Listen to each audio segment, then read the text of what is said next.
Good morning viewers, my self doctor Priyanka Saini. आज हम DElEd second year के सेकेंड पेपर विद्यालय, संस्कृति, प्रबंधन और शिक्षक के अंतर्गत आज व्युत्पन्न राशियों की स्टडी करेंगे। व्युत्पन्न राशियां है क्या, उसके ऊपर पूर्व में वीडियो अपलोड कर दिया गया है, पहले आप उसे देखिएगा। और व्युत्पन्न राशियों में कौन कौन सी राशियां आती है जिनका उपयोग करके हम क्रियात्मक अनुसंधान कर सकते हैं। तो उस व्युत्पन्न राशियों में सबसे पहली राशि जो है वह है अनुपात। इस अनुपात को हम एक एग्जाम्पल के द्वारा समझ सकते हैं कि जिस प्रकार एक क्लास के अंदर जैसे 8th कक्षा में 20 स्टूडेंट, ठीक है, 20 स्टूडेंट है और उनमें से 10 स्टूडेंट इंग्लिश में प्लस 10 स्टूडेंट ही मैथ में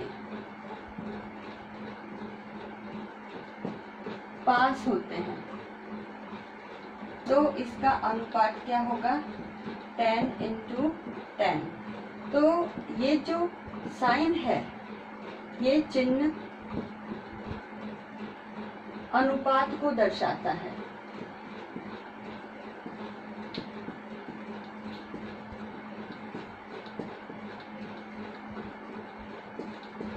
ठीक है, अब इसका अनुपात निकालेंगे तो 1:1।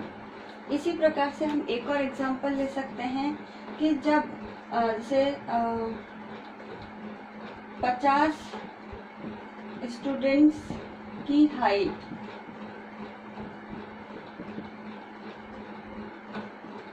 तो 50 स्टूडेंट की जो हाइट है उसमें अगर हाइट का अनुपात हम देखते हैं तो उसमें 25 स्टूडेंट की हाइट है वो 4 फीट है और 10 स्टूडेंट की हाइट है वो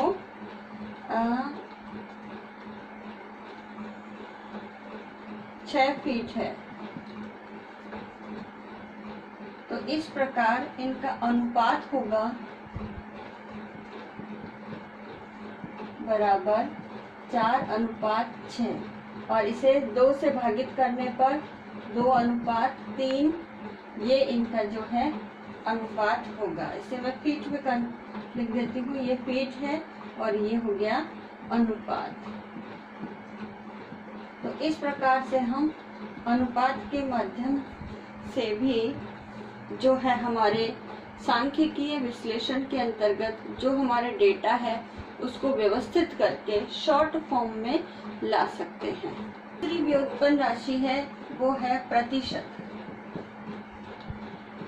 तो प्रतिशत का जो चिन्ह है वो चिन्ह है, हम सभी जानते हैं, प्रतिशत को 100 से इंडिकेट करते हैं, 100 से दर्शाते हैं और इसका जो चिन्ह है ये चिन्ह हमारा प्रतिशत को दर्शाता है।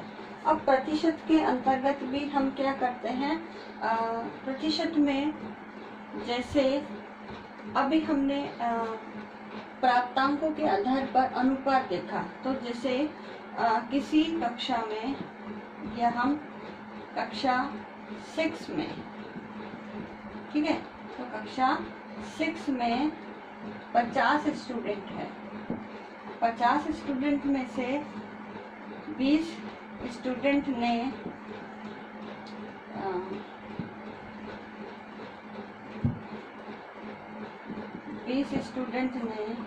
हिंदी में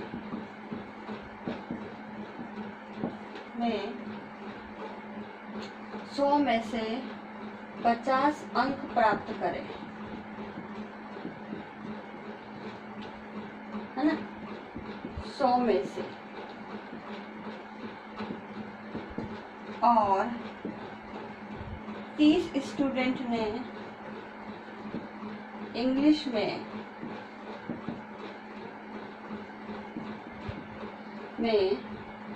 75 अंक प्राप्त किए, तो ये भी 100 में से, ठीक है।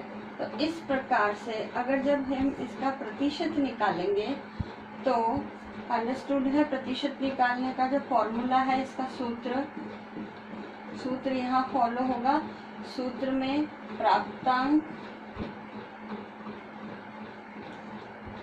अपॉन पूर्णांक इंटू 100। तो इस आधार पर जब इस फॉर्मूले को हम हमारे डेटा फीड करेंगे तो ये जो है वो हिंदी का है 50/100 इंटू 100, तो 100 से 100 कट गया और ये हो गया 50% प्राप्तांक हिंदी में। और इसी प्रकार से हम 75/100 इंटू 100, तो इनको काट देंगे और 75% जो हो गए प्राप्तांक हमारे इंग्लिश में है। तो इस प्रकार से हम जो है प्राप्तांक ज्ञात कर सकते हैं और इन्हें प्रतिशत के अंदर दर्शा सकते हैं। अब थर्ड जो व्युत्पन्न राशि है वो है दर। अब दर को भी हम, ये जो चिन्ह है वो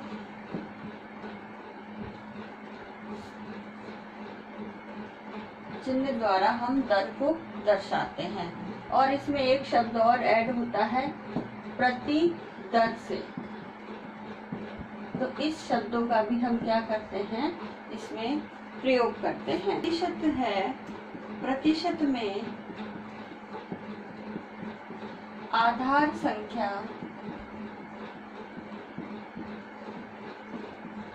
सौ होती है।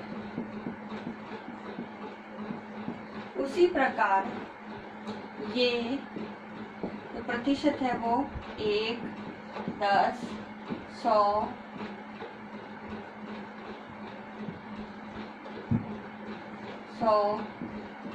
1000, 10,000 भी आधार संख्या हम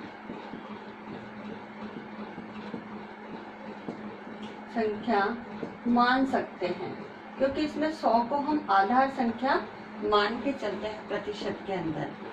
लेकिन दर में सामान्यतः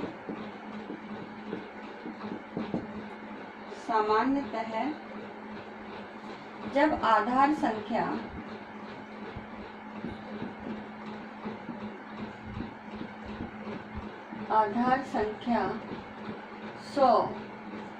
100 जो है हमारी आधार संख्या होती है,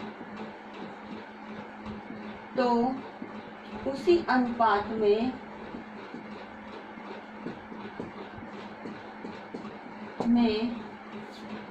दर कहा जाता है, या उसी अनुपात को दर कहा जाता है।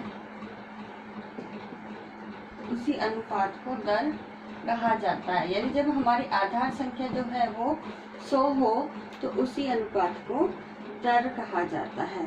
तो इस प्रकार जैसे हम ये प्रति व्यक्ति इसका आकलन होता है, या प्रति यूनिट हम मान सकते हैं। यूनिट एक इकाई, अब एक इकाई कुछ भी हो सकती है। जैसे हम इसमें एग्जाम्पल ले सकते हैं कि कोई भी वस्तु जब हम खरीदते हैं तो उसकी प्रति दर, यानी एक वस्तु की जो संख्या है उसके आधार पर प्रति दर 100 रुपये। जैसे एक पेन की कीमत 5 रुपये प्रति दर। इस प्रकार से हम इसे ले सकते हैं, क्योंकि प्रति का चिन्ह है जो हमारी दर को शो करता है। तो इस प्रकार प्रतिशत के अंदर भी हम 100 को आधार मान के चलते हैं, और दर के अंदर भी 100, जब आधार संख्या 100 होती है तो उसी अनुपात में उसकी दर ज्ञात होती है। तो इस प्रकार प्रति को जो है, ये जो लाइन है, ये जो चिन्ह है वो प्रति को दर्शाता है, यानी ये वाला प्रति को दर्शाता है। अब फोर्थ जो व्युत्पन्न राशि है वो है गुणांक। तो गुणांक से तात्पर्य है प्रति इकाई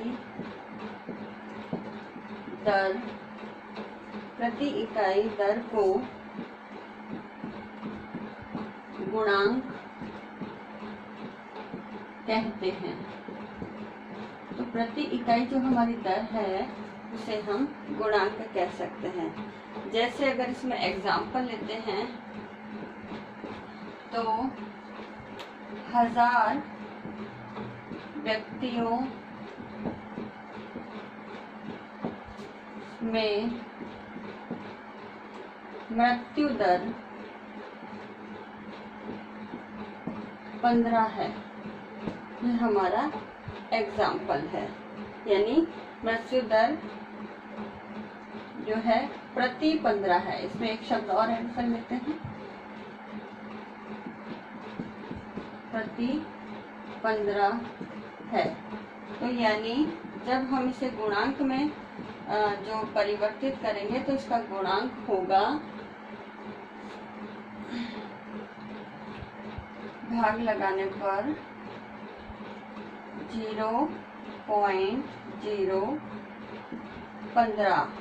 तो ये इसका गुणांक होगा। इस प्रकार ये गुणांक हम इस प्रकार से प्राप्त कर सकते हैं। साथ ही जब इसे हम कुल जनसंख्या से गुणांक को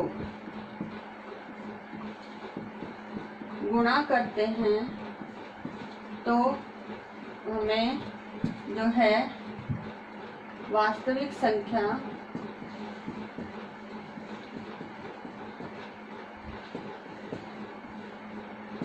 प्राप्त हो जाती है।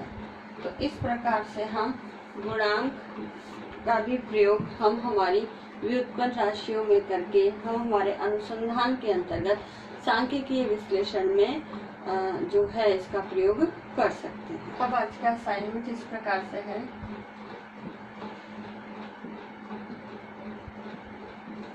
इसमें आपको एक क्वेश्चन दिया जाता है कि व्युत्पन्न